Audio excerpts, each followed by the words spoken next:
If'al Entrepreneurship, l'émission web présentée par Artissimo, qui réunit les acteurs du secteur des industries créatives, qu'ils soient entrepreneurs, artistes, opérateurs économiques, institutionnels, publics, privés, nationaux ou internationaux. If'al Entrepreneurship a pour objectif de comprendre, promouvoir et développer un écosystème favorable à l'émergence du secteur de la culture. Aujourd'hui, j'ai le plaisir de recevoir le grand Safi Boutella, compositeur, musicien, arrangeur, metteur en scène, et Amina Salem, productrice et directrice d'Alpha Tango Studio, qui monte, devenant un acteur incontournable de la scène artistique algérienne. Le sujet du jour s'intéresse à Vital, exemple concret de collaboration entre différents secteurs des industries de la culture, en l'occurrence le cinéma, la musique et les arts visuels. Soutien à la création, quelle visibilité et quel devenir. Alors d'abord, Amina, Safi, bienvenue encore et merci d'avoir accepté mon invitation. Merci à vous. Je voudrais commencer avec toi. Alors, est-ce que tu pourrais nous raconter la genèse du projet Vital? Alors, Vital est né d'abord par une envie de faire de l'art, alors qu'on était dans une période où on n'a malheureusement pas beaucoup travaillé à cause de la pandémie. Il y a eu la Nuit des idées à laquelle on a participé l'année dernière avec Silemata Al-Hayt. Et puis on a été recontacté pour proposer quelque chose cette année. La Nuit des idées organisée par l'Institut Par français. l'Institut français, tout à fait. Okay. Donc on nous a contactés pour participer à nouveau cette année. Et Thomas est arrivé avec l'idée donc de réunir les artistes sur un même film. Donc Thomas qui est le réalisateur. Thomas Castin, le réalisateur, pardon. Je pars du principe que tout le monde connaît tout le monde. Qui ne connaît pas Thomas? Non, mais, donc oui, Thomas Castin, donc le réalisateur, a eu pour idée de faire une œuvre collective, c'est-à-dire de réunir différents artistes dans un même film. Donc on a fait un appel à participation. Et un appel international. On voulait vraiment que cette œuvre touche tout le monde parce que cette pandémie a vraiment touché tout le monde. Et donc voilà, on a fait appel aux plasticiens, aux photographes, aux cinéastes pour nous envoyer des œuvres. Et ensuite, Thomas s'est occupé de raconter une histoire à partir de ces œuvres-là. Et puis, il a tout de suite pensé à Safi Boutella pour la composition musicale, parce qu'il nous fallait un vrai grand compositeur, donc on ne voyait pas quelqu'un d'autre pour ce projet-là. Et on lui a proposé le projet, et de suite, il nous a dit oui, à notre grande surprise, parce qu'on s'est dit on va devoir vachement discuter, lui expliquer, et en fait, tout de suite, il a foncé avec nous, tête baissée. Qu'est-ce qui t'a intéressé dans ce projet, Safi ? Le fait que ça vienne d'Amina déjà, parce que je lui fais totalement confiance et je la sais intelligente et brillante. Donc, et puis je voyais tout ce qu'elle faisait depuis un certain temps aussi, tous ces espèces d'ateliers. Je trouvais que c'était remarquablement pensé et intelligent et positif. Je ne pouvais pas, moi, dans ce mouvement, je ne pouvais pas m'inscrire autrement que que par ma participation, quoi. D'accord. Et c'est ce que j'ai fait, voilà. En parlant d'ateliers, en fait, le studio Alpha Tango propose aussi des ateliers artistiques, c'est ça, d'initiation pour... D'initiation au métier du cinéma. Ok. Et toutes ces idées ont émergé pendant le confinement, en fait. C'était à force de rester à la maison et à se dire, mon Dieu, qu'est-ce qu'on va faire, qu'est-ce qu'on va devenir? On s'est dit, bon, on va pas baisser les bras, il faut qu'on trouve des solutions. Et de là, voilà, en fait, on a été hyper inspirés pendant cette dure année. On appelle ça la résilience des artistes. Alors moi, j'ai eu l'occasion de voir ce film jeudi dernier à l'Institut français. Donc il y a eu un direct qui a été fait lors de la Nuit des idées et le film a été projeté pour la seconde fois jeudi passé. Alors, très intéressant. Qu'est-ce qu'il en sort, d'après toi, quelque part de ces témoignages, de ces œuvres? Comment tu interprètes un peu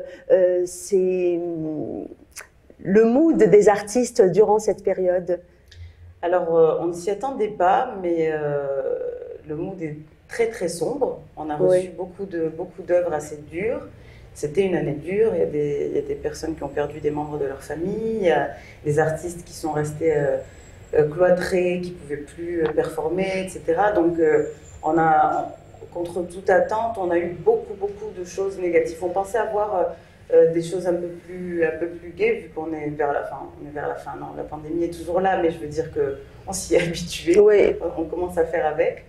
Et on a eu, voilà, c'était assez sombre, mais on a eu quand même quelques côtés positifs, quelques petites touches d'espoir, lueurs d'espoir. Mais voilà, on ne s'attendait pas aussi à avoir autant de participants professionnels des métiers artistiques. On pensait avoir peut-être plus d'amateurs, et c'est l'inverse. Et puis il y a eu beaucoup d'expressions, c'est-à-dire c'était de la photo, des vidéos, de la danse, des arts plastiques, donc il y a une diversité. Aussi, on a eu des écrivains, etc. Et on s'est vraiment rendu compte qu'il y avait un tel besoin de s'exprimer et puis de s'unir aussi face à une œuvre. Je voudrais juste revenir sur une petite chose. La première projection, c'était une projection concert, donc c'est là où Safi a découvert les images et qu'il a composé en instantané dessus. Donc c'était pas une réelle... Le film final, c'est celui que vous avez vu jeudi, où il a été masterisé, etc. Mais la projection lors de la Nuit des Idées, c'était vraiment pour que Safi puisse terminer le film. C'était une découverte en fait. pour Safi. Alors, que va devenir ce film? On espère qu'il aura une vie, une longue vie, on lui souhaite. On va le proposer dans des festivals, on va le proposer dans des musées, parce que c'est un film expérimental, c'est un film musical, donc il a une place un peu particulière. Et puis on aimerait le vendre à des chaînes télé, pourquoi pas. Alors, en général, ça se passe comment lorsqu'on réalise un film, qu'on le présente à des festivals? Est-ce que vous avez des festivals thématiques que vous connaissez? Comment se passe le process? On envoie, il y a un comité de sélection, il y a ensuite un retour, on est accepté. Lorsque le film est accepté ou pas, qu'est-ce que cela induit? Oui, il y a plusieurs étapes. Après, donc, il y a un nombre de festivals à l'international assez important. Oui. Donc, on va, nous, sélectionner ceux pour lesquels le film pourrait être éligible, parce que chaque festival a ses critères. Et donc, une fois qu'on a fait ce listing, on doit le proposer. Il y a des festivals qui sont payants, il y en a qui sont gratuits. Ça veut dire payant, c'est vous qui payez pour inscrire votre film? Inscrire le film, oui, tout à fait. Ah, d'accord, ok. Et après, voilà, donc une fois qu'il est sélectionné, il y a différentes étapes. On propose le film et puis là, il fait son petit bout de chemin. Pour les télés, c'est pareil, donc on va proposer, et puis si ça plaît, il y a une première discussion. Ok. Alors, question pratico-pratique. Quand on est retenu dans un festival, est-ce que derrière ça, cela garantit, bon, bien entendu, de la visibilité, mais est-ce que cela garantit que le film va être diffusé dans des salles de cinéma, ou cela permet d'avoir une rémunération? Parce que j'imagine que la réalisation d'un tel film requiert des ressources. Des ressources humaines et des ressources financières. Donc, comment est-ce que vous avez le retour sur investissement pour ce type de projet? Écoutez, ce projet-là en particulier, on ne l'a pas fait pour avoir... Je dis vous, c'est pas que je te tutoie, mais c'est parce que c'est un travail d'équipe. C'est un film collectif, oui. Alors plus que ça, c'est pas possible. Mais c'est un film particulier qu'on n'a pas fait dans le but de gagner des sous. On l'a vraiment fait dans le but d'unir, dans le but de s'exprimer, dans le but de montrer qu'on existe, parce qu'on traverse une période où la culture est vraiment laissée pour compte, plus que jamais.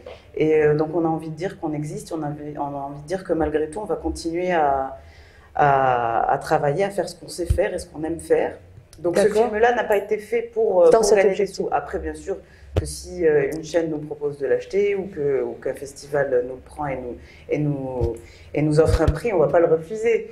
Okay. Mais il sera partagé avec tous les co-réalisateurs. Donc déjà, on est très nombreux. Ouais. Donc vraiment, ce n'est pas pour l'argent qu'on fait ce projet-là. Après, je ne me rappelle plus de la question. Non, là, il s'agit d'un travail collaboratif. Donc, effectivement, et on le souhaite pour vous, s'il devait être récompensé, la rétribution serait partagée entre les différents participants. Oui. Ça, ils le savent. Alors,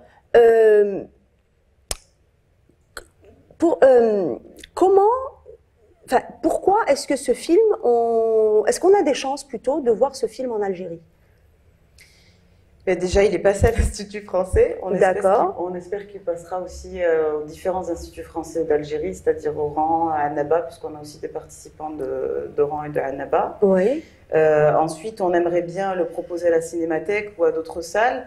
Le souci, c'est peut-être la censure, parce qu'on a quand même un artiste qui a fait du nu, donc je pense que ça ne passera pas ici.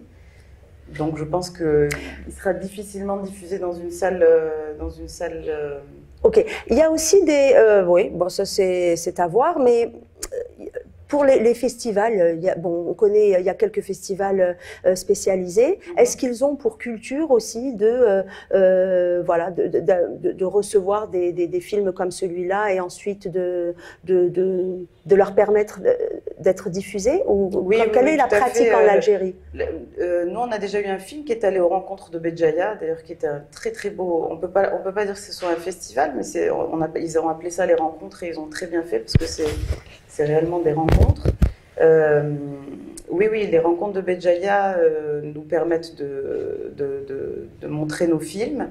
Après, il y a le Festival du cinéma d'Alger, il y a un autre festival à Oran. Et voilà. Oui, c'est le Festival international du film arabe, c'est ça? Tout à fait. D'accord, ok. Donc oui, on a des festivals en Algérie. Il y a des festivals un peu alternatifs parce que souvent, enfin, de ce que je sais, c'est que la dénomination festival est en général plutôt un événement institutionnel. Lorsqu'il s'agit d'initiatives privées, on va parler plutôt de rencontres. Donc, est-ce qu'il y a autant de rencontres d'initiatives privées que publiques qui organisent ce type de manifestation, ou c'est plutôt les festivals, enfin, dits institutionnels qui peuvent assurer la diffusion de ce genre de films? On parle de l'Algérie, là. Je parle de l'Algérie, oui, bien sûr. Donc, on a, je pense, plus de festivals institutionnels que privés.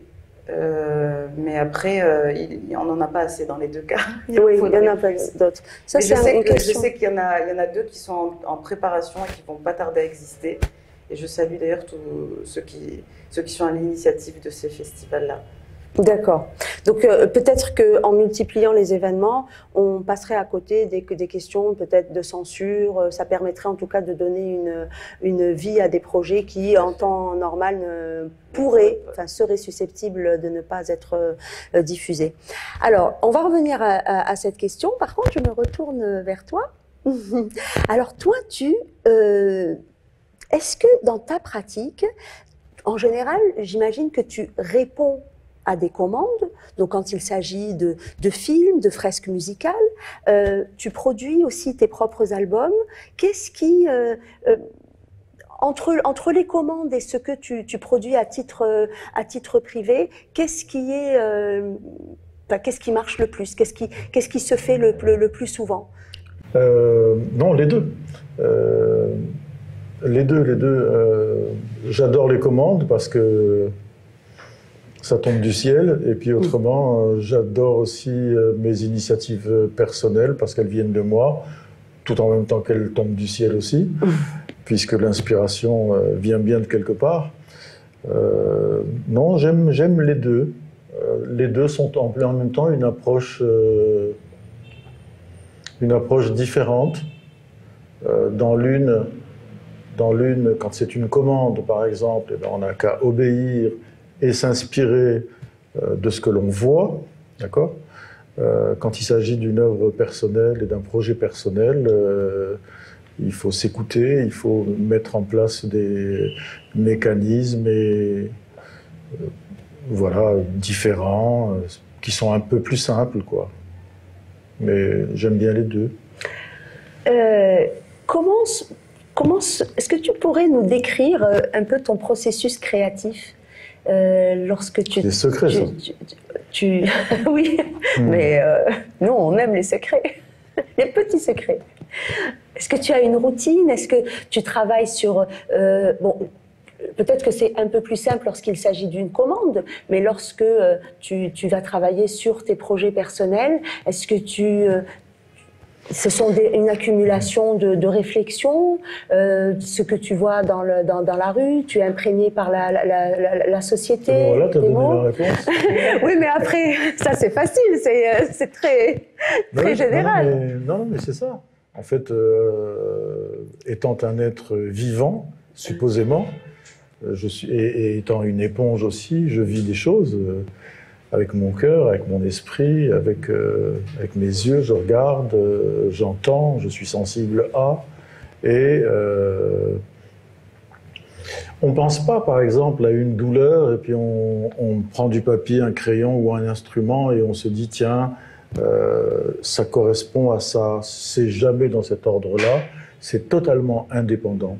Et peut-être qu'à un moment donné, on aura ressenti une douleur, alors que l'inspiration venant de cette douleur va venir peut-être 2-3 jours après, à un moment où on n'est plus du tout triste, et plus du tout abattu. Mais il y a cette espèce de petits signes qui arrivent et on a intérêt à saisir au vol. Parce que l'inspiration, c'est un peu ça, quoi. L'inspiration, c'est des choses qui nous viennent d'ailleurs. C'est pas quelque chose qu'on fabrique à partir de son estomac ça fonctionne pas comme ça. On n'agite pas nos poumons pour que ça vienne. On peut rien. Ça vient et ça se cogne dans la tête et on en fait quelque chose. C'est pour ça qu'il y a une phase de réception, il y a une phase de transformation, il y a une phase de travail. Et puis après, il y a peut-être des fois, à ce moment-là, dans un 3e ou 4e temps, on se dit, tiens, je l'appellerai bien comme ça. Et le titre qu'on lui donne est totalement aléatoire, ça veut strictement rien dire. J'appellerai pas, après avoir fait une dizaine de musiques tristes, cet album Tristesse. Je sais pas, le titre change. Les titres, c'est un mythe, l'histoire du titre d'une œuvre. C'est un vrai mythe. Avant, d'ailleurs, on ne donnait pas trop de titres. Avant, on appelait, par exemple, si on prend Beethoven, il appelait ses œuvres, des fois l'héroïque, ou des fois ça, mais autrement, c'est toujours symphonie numéro X, Jean-Sébastien Bach, opus numéro machin. Il ne donnait pas ses états d'âme, ni les sources, d'ailleurs, qu'il gardait non pas secrètes, mais elles venaient de Dieu, puisqu'il écrivait que pour Dieu, et à la gloire de Dieu. Hein. Donc lui, son inspiration, on sait d'où elle vient. Voilà, j'en ai presque trop dit. Mais du coup, entre ce processus créatif, le travail qui voilà, nécessaire pour produire tes œuvres, est-ce que derrière ça, tu as un manager pour s'occuper de ta carrière? Non. Non, tu es aussi... C'est très, très particulier, ça. C'est que je me suis rendu compte que quand je prenais quelqu'un, il me faisait perdre du temps, il vendait mal mes projets, il ne m'apportait pas des projets qui m'intéressaient, et je me suis rendu compte très vite que je me débrouillais très bien tout seul, et que je n'étais pas obligé de donner de l'argent à quelqu'un qui ne m'avait rien trouvé. Voilà. Mais ce qui m'a causé quelques désagréments quand même, parce que j'étais obligé, pendant les différentes étapes de rémunération, au moment où on parle d'économie, etc., j'étais obligé de payer de ma personne pour que les gens me payent de leur poche. Oui, ça reste souvent tabou chez l'artiste de parler d'argent. Oui, en même temps, c'est comme un gentleman agreement en principe quand on a affaire à des gens bien, quoi. Et puis aussi, on signe un contrat. Ensuite, les gens respectent ou ne respectent pas le contrat. Et puis ensuite, il y a les aléas de la vie qui font que les projets prennent ou pas du retard. Et comme là, cette année, par exemple, j'ai 2 projets qui étaient prévus pour l'année dernière et qui ont tous été suspendus jusqu'à cette année. Donc, c'est un an de tout, de cessation de travail, cessation de paiement, cessation de... Mais bon, c'est comme ça s'adresse à tout le monde, je ne suis pas isolé, quoi. Alors, tu es connu pour faire des projets qui sont assez grandioses. Non. Alors, non. Tu es connu, mais c'est vrai qu'on connaît moins Safi qui fait ce travail de proximité avec des artistes moins connus, dans le Sud, tu as beaucoup travaillé dans le Sud, donc la même chose, ce sont des démarches personnelles, là, c'est toi qui vas vers ces personnages inconnus ou que tu as envie de mettre en lumière, ou ça te permet aussi d'évoluer, comment ça se passe tout ça? Oui, d'abord ça enrichit l'inspiration en question. Mais par exemple, ce que j'ai fait dans le sud avec les Touaregs, de Djanet principalement, mais aussi d'Adrar, aussi de Tam Rasset. Ça, c'est parce que j'y avais été une première fois avec mon père il y a très très longtemps, c'est il y a 2 siècles. On avait fait un voyage comme ça et je les ai découverts. Et ça m'a vraiment, vraiment énormément marqué. J'ai eu envie à un moment donné de faire quelque chose avec eux. Et j'ai inventé un espèce de prétexte qui serait l'eau, puisque dans le désert, la problématique de l'eau est prégnante, quoi. Elle est là. Prégnante, prégnante, importante.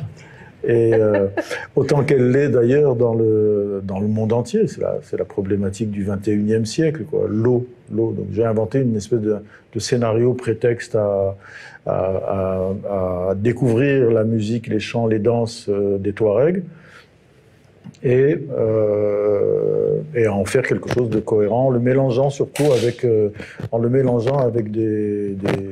avec un concept plus contemporain, avec des instruments électroniques, etc., et électriques, qu'ils ont très bien accepté d'ailleurs, parce que contrairement à ce qu'on peut penser, jouant eux-mêmes une musique pure, ils sont ouverts à un point incroyable, pour peu que ce qu'on leur propose n'altère pas l'âme de ce qu'ils font. Hein? Donc là, c'est la confiance aussi qui s'installe. Oui. S'ils font une musique, par exemple, comment dirais-je,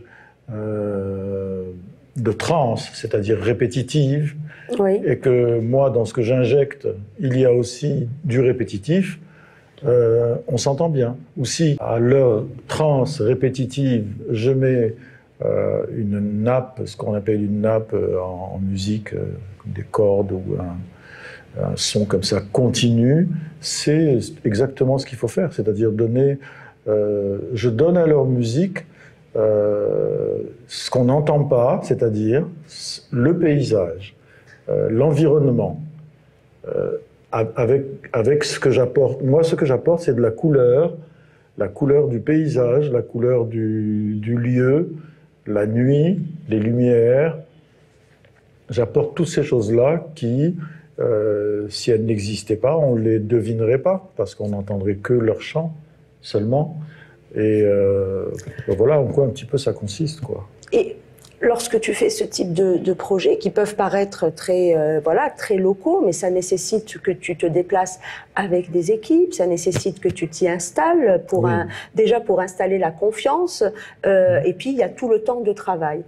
Donc si ce sont des initiatives que tu inities, comment ça se passe? Est-ce qu'il y a des fondations? Est-ce qu'il y a des mécènes qui soutiennent ce type de projet? Ou est-ce que ça rentre dans le cadre de programmes liés à la création?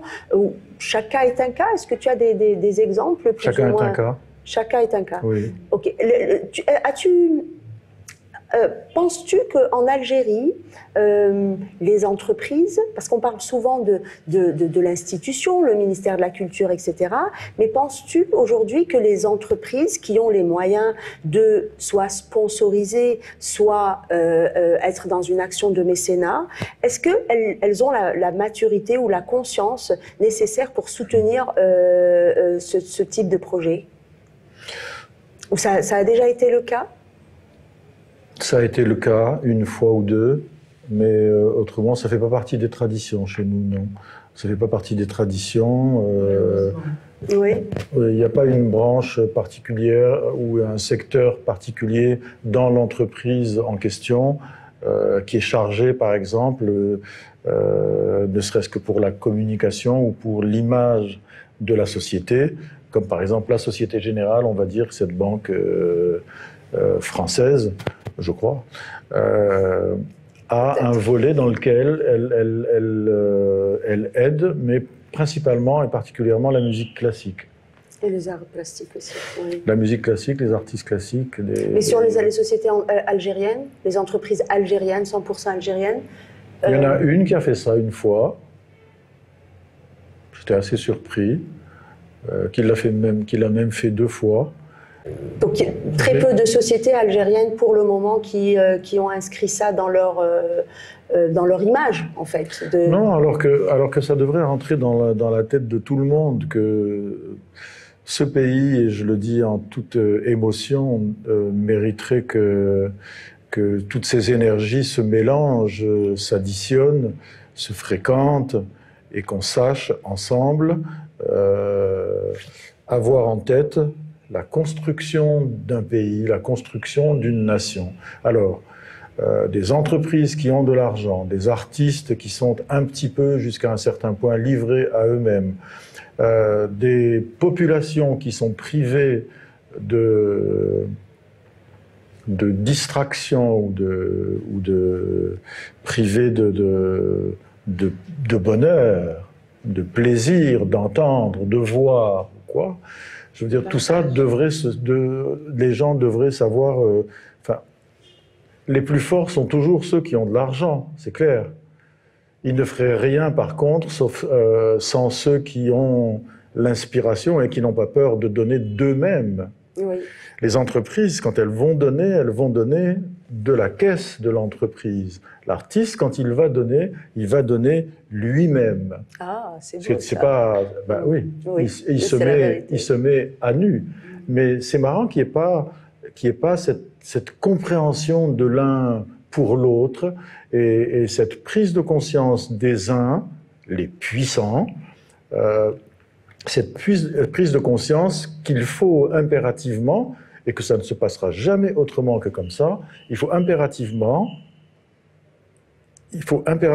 que les grandes entreprises ou les entreprises tout court sachent prendre part à la vie, organiser la vie et le social pour que les artistes travaillent, pour que l'image des entreprises en question devienne louable, devienne agréable, pour qu'elle devienne une banque ou une entreprise qui aide un artiste, elle s'adjoint une dimension incroyable, parce qu'elle participe et elle fait participer les gens à la vie de la société.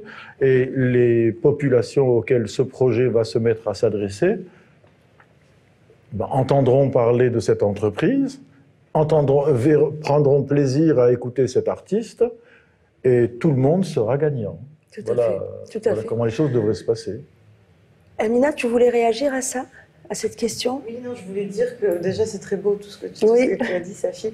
Mais non, je voulais dire que effectivement, malheureusement, les entreprises locales vont miser plus sur aujourd'hui sur des événements culturels de masse, quoi.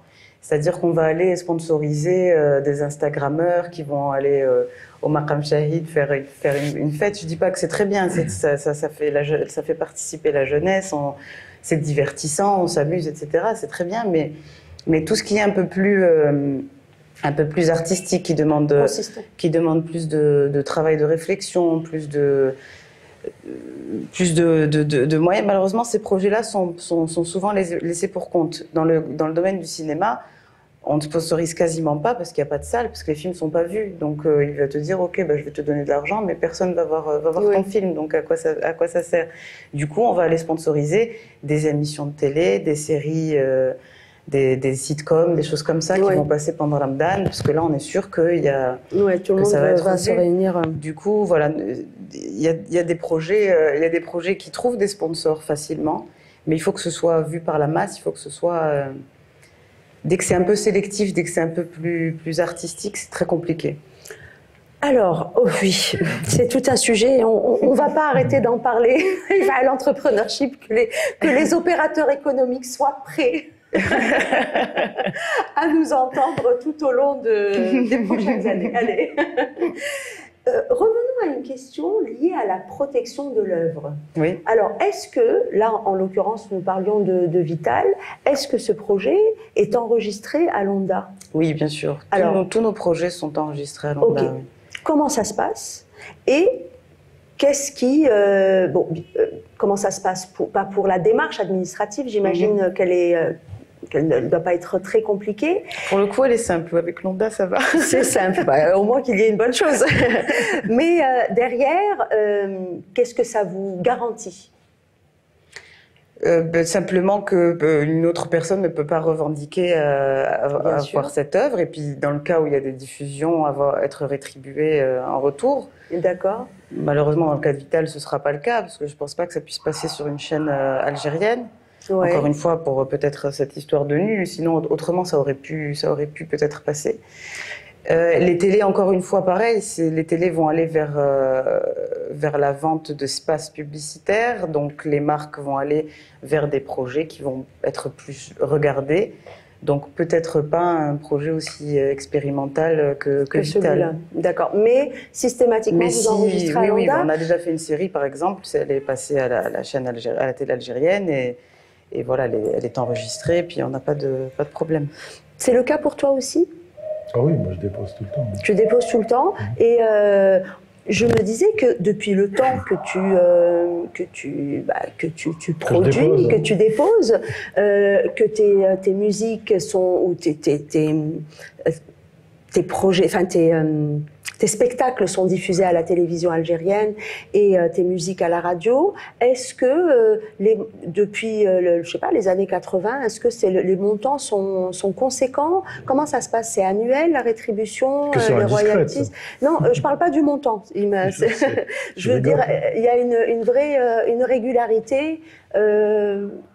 Il y a un décompte qui se fait tout au long sur les différentes années et qui est suivi, ou à la limite toi tu suis pas vraiment ça? Bien entendu que je suis. D'accord. Parce que je suis concerné et comme je ne roule pas forcément sur l'or, contrairement à ce que beaucoup s'imaginent, je regarde.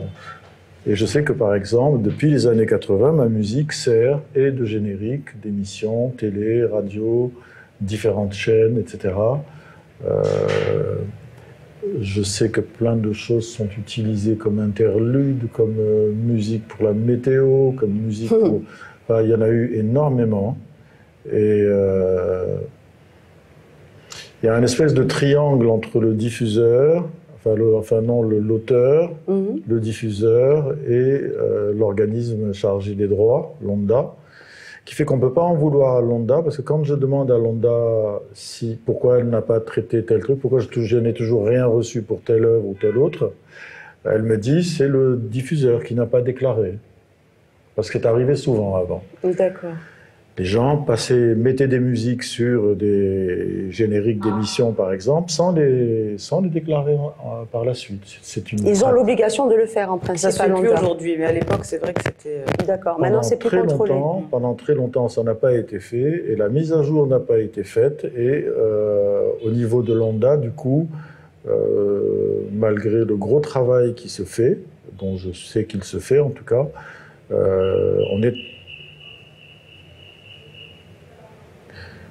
malgré le gros travail qui se fait à Londa, non, ils sont pas encore à jour. D'accord. On est peut-être encore en 99 ou je sais pas moi. D'accord. Bon. Donc c'est difficile à suivre un peu. Il faudra qu'on invite des représentants de Londa pour qu'on comprenne un peu l'évolution de cette structure. Dans le cadre de ce projet, est-ce que la composition que tu as réalisée pour le projet Vital, elle est rattachée à Vital ou bien tu en disposes? Vous vous êtes arrangé là-dessus? Non, elle est rattachée à Vital. Alors on n'a rien fait ensemble. On n'a jamais rien signé. D'accord. Ne vous crêpez pas le chignon maintenant. Non, pas du tout. Avec tous les artistes du projet Vital, on n'a pas d'exclusivité. En fait, on a les droits d'exploiter les œuvres pour le projet Vital. On va pas prendre la musique qu'a composée Safi sur Vital et le mettre sur autre chose. C'est clair. Idem pour les autres artistes qui nous ont fait confiance et qui nous ont envoyé leurs œuvres. On a le droit de les exploiter pour Vital, mais eux peuvent continuer de les exploiter, ça leur appartient. D'accord. Donc voilà. Alors, je pose cette question. Pardon. Bien sûr. Je me permets de dire que moi, ma musique, jamais je me permettrais de l'utiliser pour autre chose.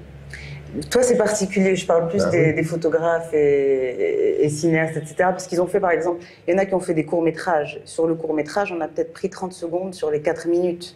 Ah oui, d'accord. Donc c'est dommage de... Ils ont quand même griller. fait un film, Ouais. donc ils ont le droit de... Et toi, oui, toi, t'as pas le droit. Non, c'est même pas que j'ai pas le droit. Non, c'est pas...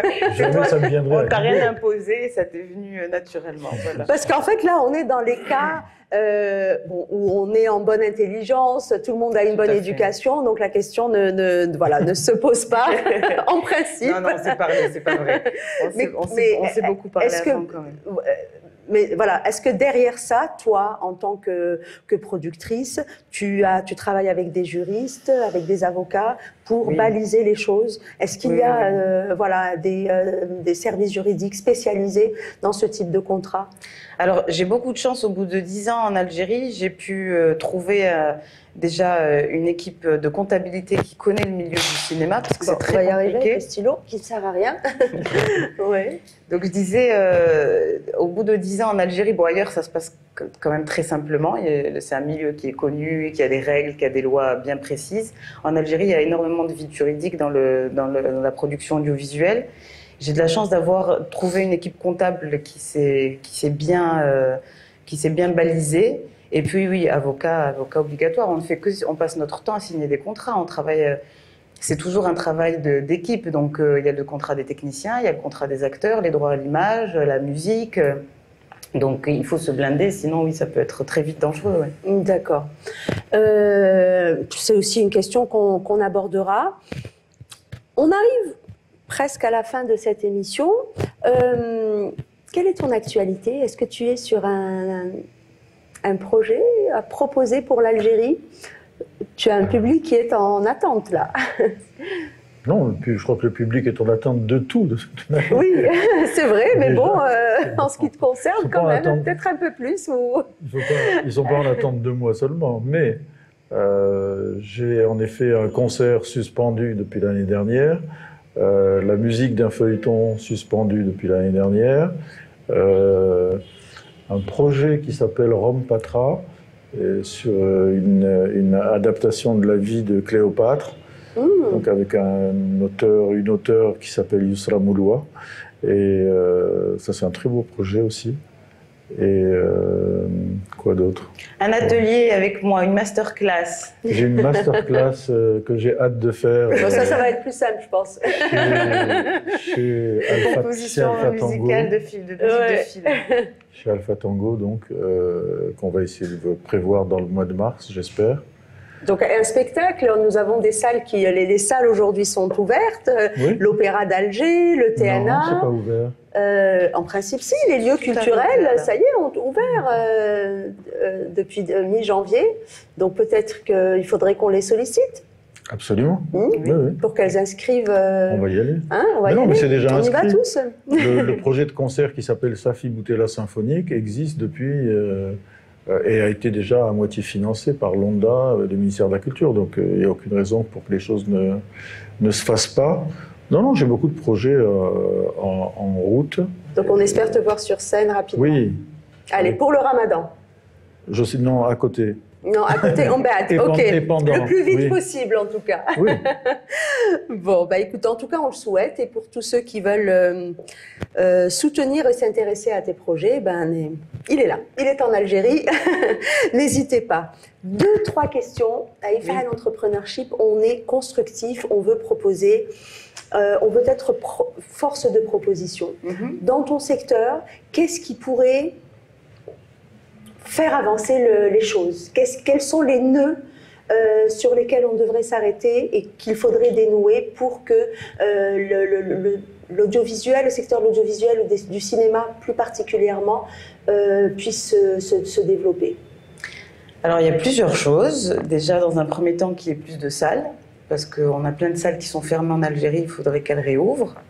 Donc ça veut dire que déjà rouvrir les salles. Réouvrir les salles, oui, inciter les gens, enfin donner de la valeur à la culture parce qu'on lui donne pas cette valeur. C'est un acteur économique important. Il faut que ça rentre dans le développement économique, dans tout à fait. Stratégie de développement économique. Il faut que les personnes aussi se déplacent à chaque manifestation culturelle, qu'elle soit petite ou énorme. Il faut y aller, il faut sortir, il faut aller voir, il faut s'intéresser. Plus on verra que les gens s'intéressent à l'art et à la culture, plus je pense que le gouvernement s'intéressera aussi à cet L'ouverture des aspect-là. salles, est-ce que tu as une idée? Pourquoi elles sont pas, enfin, pas pourquoi elles ne sont pas ouvertes, ça je pense qu'on sait, mais qu'est-ce qui pourrait débloquer l'ouverture des salles avant d'aller sur la construction de nouvelles salles? Je pense Quel que serait, c'est quand même un investissement. Je crois que c'est assez coûteux, parce que j'imagine qu'elles doivent être retapées pour la plupart. Donc voilà, je pense que c'est une question de moyens et je pense qu'on les a, donc il faut. Il y a aussi la gestion y de aller. ces salles-là, non? Bien sûr, les compétences, la gestion, tout ça.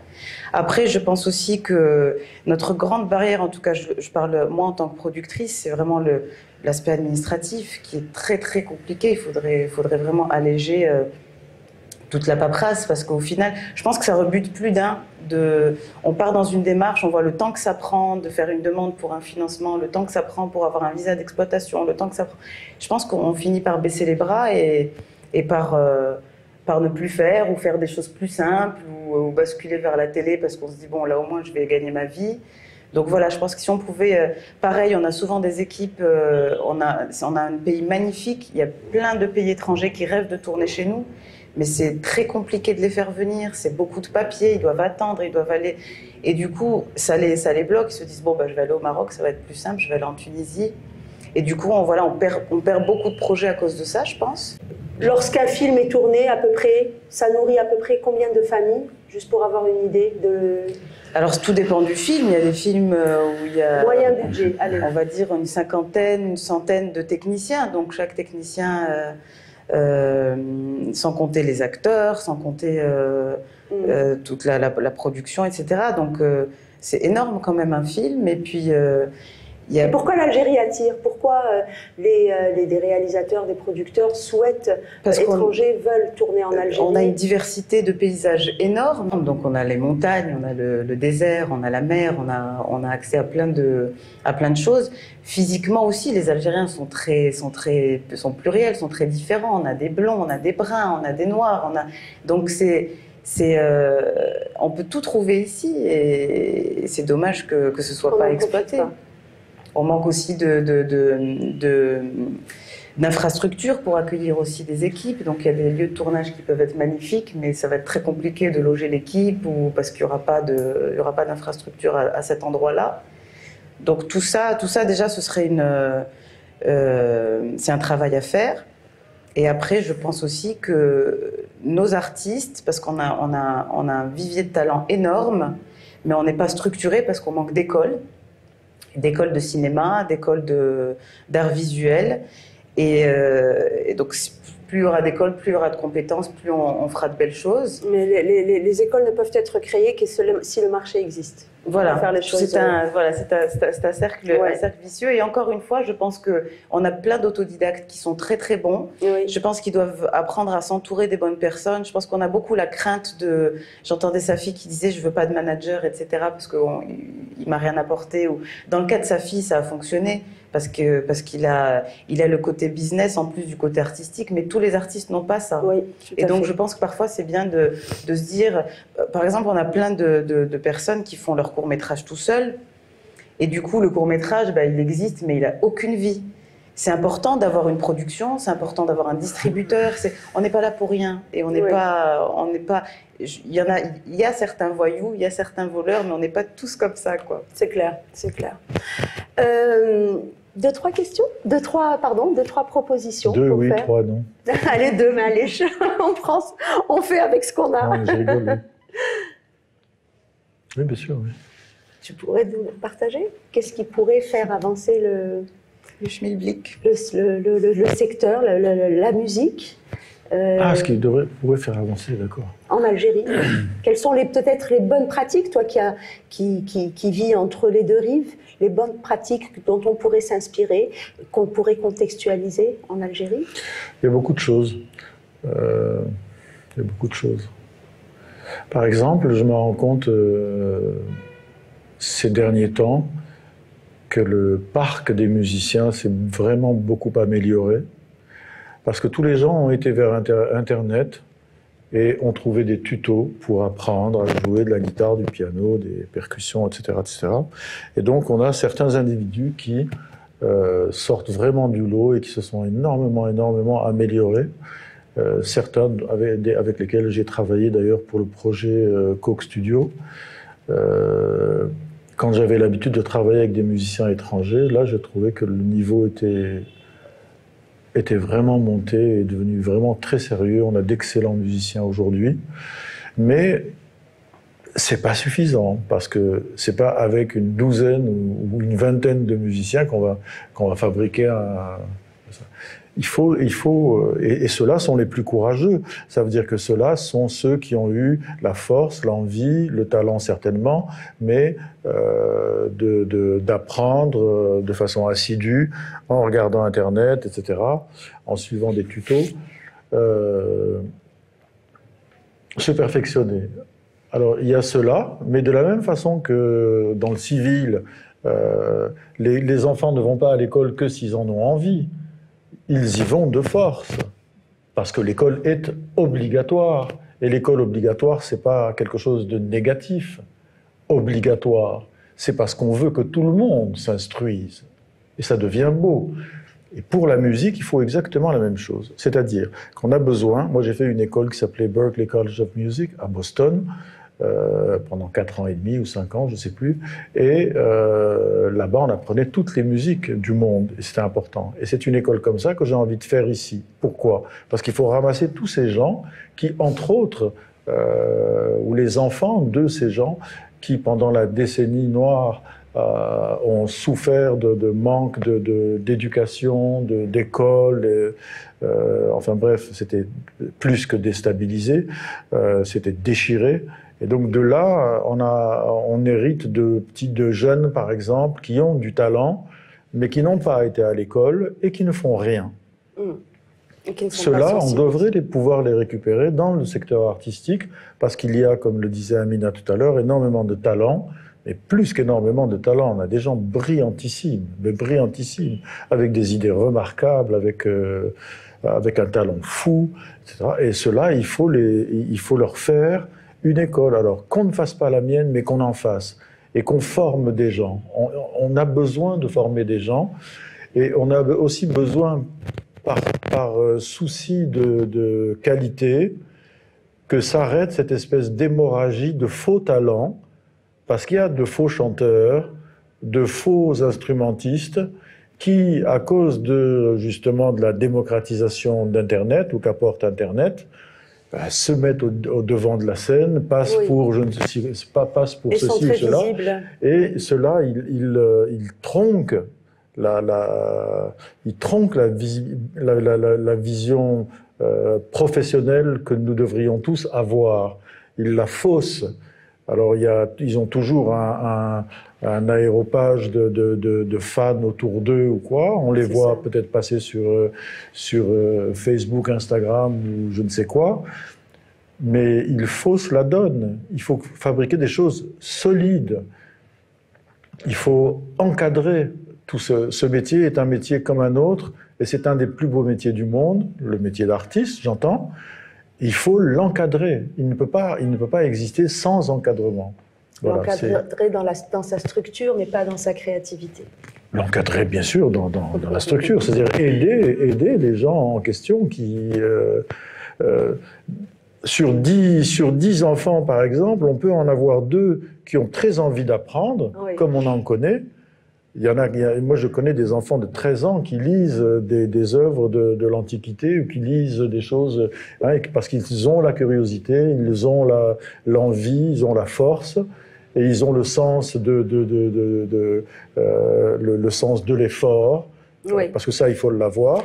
Et il y a tous ceux qui ont du talent, sont prêts à apprendre, mais n'ont pas la force de sortir du lit. Et bien ceux-là, il faut les sortir du lit. Il faut les aider à. Et c'est à ça que sert, entre autres, par exemple, le service militaire, dont je déplore qu'il n'existe pas de façon plus importante.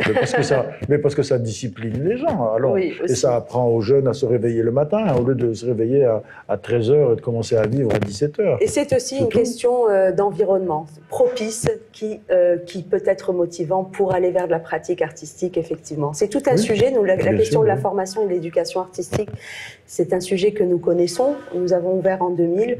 Nous avons commencé à proposer justement ces ateliers d'éducation artistique. fantastique et il y a beaucoup à dire après 21 ans d'existence. Merci beaucoup, c'était passionnant, vraiment très heureuse de vous avoir eu. Merci à vous. Bonne chance pour le projet Vital, pour vos projets futurs. Merci à vous de nous avoir suivis et au prochain numéro. Je voudrais terminer en disant que je remercie beaucoup Thomas Castin pour le travail qu'il a fait. Je ne l'ai pas cité, c'est pas gentil. Oui, eh ben, merci à Thomas, que tout le monde connaît, mais que nous, on ne sait pas qui c'est. Hein. Voilà, à très bientôt.